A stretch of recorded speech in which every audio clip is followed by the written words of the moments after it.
حضرت ابو ہریرہ رضی اللہ تعالیٰ عنہ 5374 حدیثیں ان کو اس طرح سے یاد تھیں جس طرح ہمیں سورہ فاتحہ یاد ہے.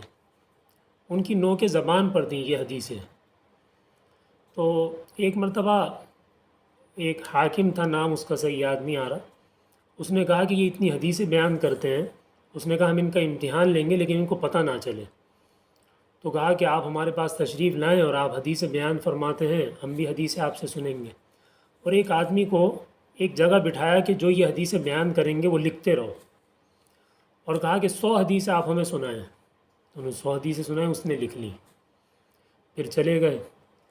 پھر اس نے ٹھیک 1 سال بعد دوبارہ دعوت دی کہ آپ تشریف لائیں، اور پھر کہا کہ جو 1 سال پہلے آپ نے 100 حدیثیں سنائی تھیں وہی والی 100 حدیثیں ہمیں دوبارہ سنائیں. اور پھر اس آدمی سے کہا کہ اب دیکھو جو 1 سال پہلے حدیثیں لکھی تھیں ان میں کوئی کہیں فرق تو نہیں آ رہا.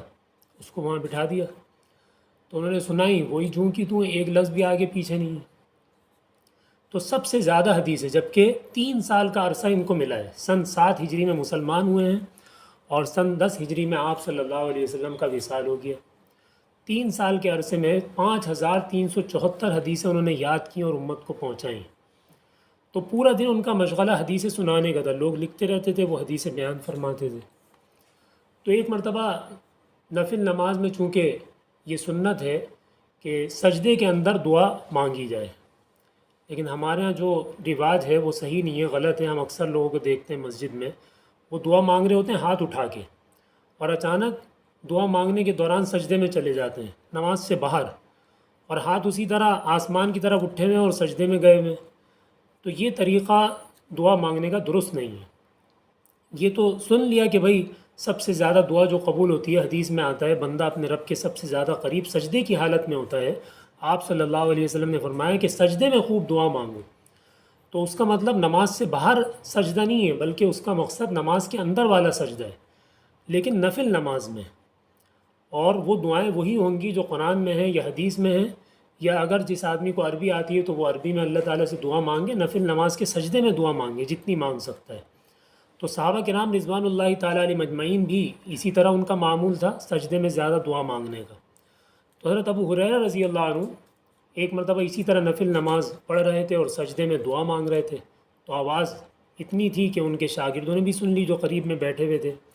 اللہم انی اعوذ بک من ان اسرق وان ازنی وان اشرب الخمر، کہ اللہ میں آپ سے پناہ مانگتا ہوں اس بات سے کہ میں چوری کروں، میں اس بات سے آپ کی پناہ مانگتا ہوں کہ میں زنا کروں، میں اس بات سے آپ کی پناہ مانگتا ہوں کہ میں شراب پیوں. تو یہ دعا مانگ رہے ہیں. تو ان کے شاگرد حیران ہو گئے کہ یہ ہمارے استاد صاحب کیسی دعا مانگ رہے ہیں. جب نماز سے فارغ ہوئے تو پوچھا کہ یہ آپ کیا مانگ رہے ہیں؟